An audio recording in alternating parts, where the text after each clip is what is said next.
There's a particular kind of silence that has nothing to do with having nothing to say. You know it the moment it happens. Someone says something that lands wrong or doesn't say something they should have, and you feel a door closing somewhere behind your ribs. Your mouth doesn't form words, your throat doesn't even try. From the outside, it looks like nothing is happening. From the inside, it feels like everything is happening at once, just none of it in a language anyone else can hear. If you've ever watched someone you love go silent after being hurt and thought, why won't they just talk to me? Or if you've been that person standing in a kitchen or a car or a doorway with your jaw locked and your eyes somewhere else entirely, stay with me. What you're about to hear isn't a guess about what's going on in that silence. It's what decades of research into the nervous system, childhood development, and emotional processing actually say is happening. And once you understand it, you will never look at someone's quiet the same way again, including your own. If even this much is already feeling familiar, do me a favor and tap like before we go further. And if you're not subscribed yet, now's a good time, because what's coming next is the part most people never get told. Let's start by tearing down the biggest myth about people who shut down when they're hurt, because it's the one that causes the most damage. The myth is that silence is a choice, that somewhere in the moment of pain, a decision gets made. I'm going to punish you with my quiet. I'm going to make you suffer by withholding. It sounds almost strategic when you put it that way, doesn't it? Calculated, cold, except that's almost never what's actually happening. Here's what's actually happening. The instant something hurts you, deeply and unexpectedly, your body doesn't ask your permission before it reacts. Something in your chest tightens before your brain has even named the emotion. Your hands might go a little cold. Your thoughts, instead of organizing themselves into sentences, start circling the same few seconds of the conversation over and over, like you're trying to find the exact moment things went wrong so you can undo it. And underneath all of that, your nervous system has already made a decision you weren't consulted on. Shut the system down before it overheats. This is the work of trauma researcher Peter Levine, who spent decades studying what the body does under threat, long before most of psychology caught up to the idea that trauma lives in the body and not just the mind. Levine's research helped establish that freeze is not a failure of fight or flight. It's a third, fully wired survival response, every bit as automatic as the other two. When a threat feels too overwhelming to fight and too inescapable to flee, whether that threat is a predator or a sentence someone you love just said to you, the body's oldest instincts take over and slow everything down. Not because you're weak, because slowing down in that moment is what survival requires. And here's the detail that tends to stop people in their tracks. Neuroscientists who study emotional flooding have found that activity in the brain's language centers, the parts responsible for finding and producing words, actually decreases under intense emotional stress, not stays the same, decreases. So when someone is standing in front of you, hurt, frustrated, practically begging you to just say something, and you genuinely cannot find the words, that is not you refusing to communicate. That is your brain, in real time, prioritizing survival over sentence structure. You are not being difficult. You are being human in the most literal, wired-in sense of the word. But none of this explains why some people freeze and others don't. Why some people, hurt in the exact same way, will cry it out loud in the middle of an argument while you go somewhere quiet inside yourself and pull the door shut. For that, we have to go back. Further back than you probably want to. No one is born going quiet when they're hurt. Watch any toddler who's just been told no. There's no internal debate, no careful weighing of whether this is the right time to express distress. There's just sound, immediate, and total. Because as far as that child knows, expressing pain out loud is simply what pain does. It comes out. So somewhere between that toddler and the adult who sits in silence after being hurt, something happened. Something taught a different lesson. Maybe it was small and repeated, like a household where tears got met with "stop being so dramatic," or where being upset was treated as an inconvenience to be managed rather than a feeling to be heard. Maybe it was one specific moment, the time you finally worked up the nerve to tell someone exactly how much they'd hurt you, and instead of being met with care, you were met with a laugh, or a list of reasons why you were wrong to feel that way, or silence that hurt worse than anything that came before it. Maybe nobody did anything dramatic at all. Maybe you just learned, slowly and quietly, that being upset out loud got you labeled as too much, while being upset quietly got you left alone, which felt, at the time, like the safer trade. This is the territory the psychologist John Bowlby spent his career mapping. Bowlby's work on attachment showed that our earliest relationships don't just shape who we trust. They install the operating instructions our nervous system runs on for the rest of our lives, including the instructions for what to do with pain. If those early relationships taught you that vulnerability gets met with safety, your body learns that pain can be spoken. If they taught you that vulnerability gets met with more pain, ridicule, withdrawal, punishment, your body learns something else entirely. Speak less, survive more.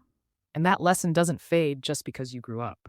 It gets filed away in a part of you that doesn't update on a schedule. It waits.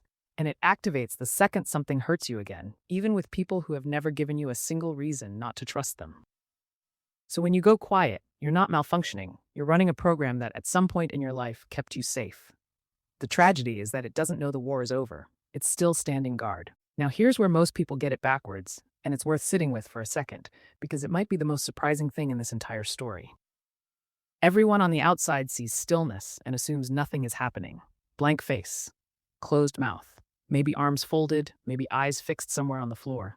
It looks, from a distance, like absence, like checking out. But researchers who've studied what's actually happening inside the brain during that kind of silence have found almost the opposite.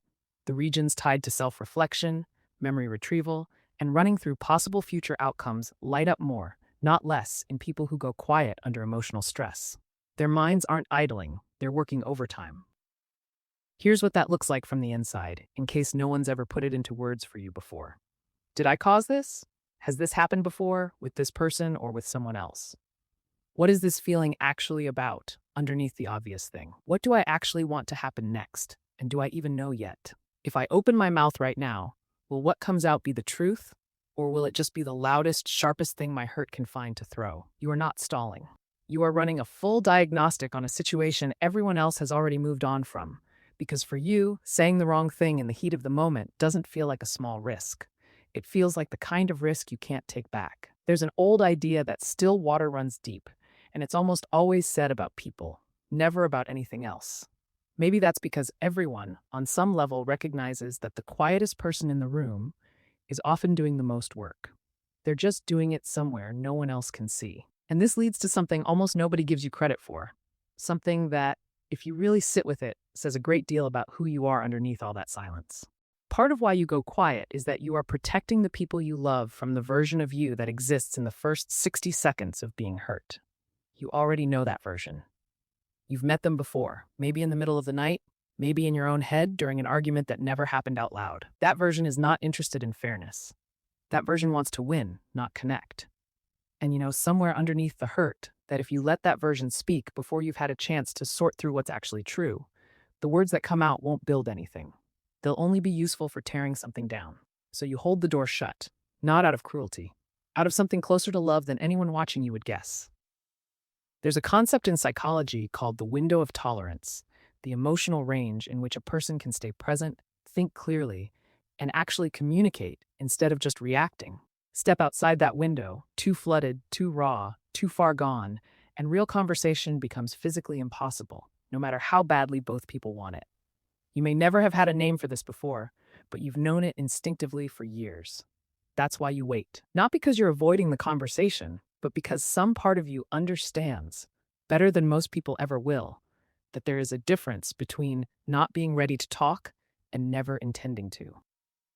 Which brings us to the cruelest irony in this entire pattern, the one that, if you've lived it, probably makes your chest tighten just reading about it. The exact thing that would help you open up faster is almost always the opposite of what you get. People follow you into the next room. They raise their voice to be heard over your silence. They say things like, "You can't just shut me out," or "Wow, so we're doing this again," as if your nervous system is something you can argue into compliance. And every time that happens, it doesn't draw you out. It confirms the oldest fear sitting underneath all of this, that the way you process pain isn't acceptable unless it happens fast enough, loud enough, and on someone else's timeline. What actually works is almost insultingly simple, and almost nobody offers it because it asks something of the other person too. It's patience without an agenda attached to it. Someone willing to sit, uncomfortable as it is, in the unfinished quiet of you without needing to fix it, narrate it, or rush it along. And it turns out the research agrees with what your gut has always known. People who process pain inwardly open up significantly more and significantly sooner when the pressure to perform their feelings on demand disappears. Not because they were finally convinced, because for the first time it actually felt safe enough to stop holding the door shut. You are not asking anyone to read your mind. You are asking them to believe that your silence is not the end of the conversation. It's just you finding the way back into it. And here's the part worth waiting for, the part that makes everything before it makes sense. Because you don't speak until you mean it. When you finally do, it carries weight that fast words never will. You've turned the sentence over more times than anyone watching could guess.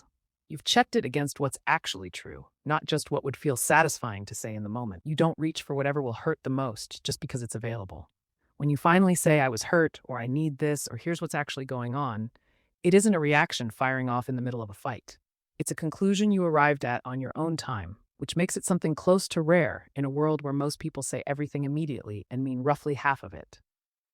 The people who learn to wait for you, the ones who stop mistaking your quiet for distance, come to understand something most people never get the chance to learn about another person: that when you finally speak, there is no performance in it, no noise, just the truth, delivered exactly as carefully as it was found. So if you've spent your whole life being told that your silence is a flaw, here is the correction nobody gave you in time. It isn't coldness, it isn't emotional immaturity, and it certainly isn't manipulation. It's a nervous system doing exactly what it was built to do, shaped by lessons you learned long before you had any say in learning them, running a depth of processing most people never bother to apply to their own pain, in service of protecting both yourself and the people you care about from the rawest, least accurate version of your hurt. None of that needs fixing.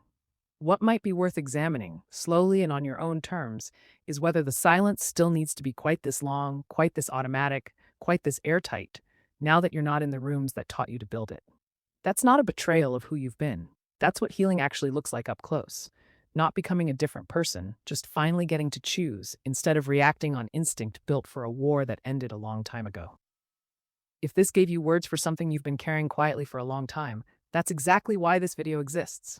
Like it's so more people who needed this actually see it, share it with the one person who will know exactly why you sent it to them. Drop a comment if any part of this hit close to home, and subscribe so you don't miss what's coming next.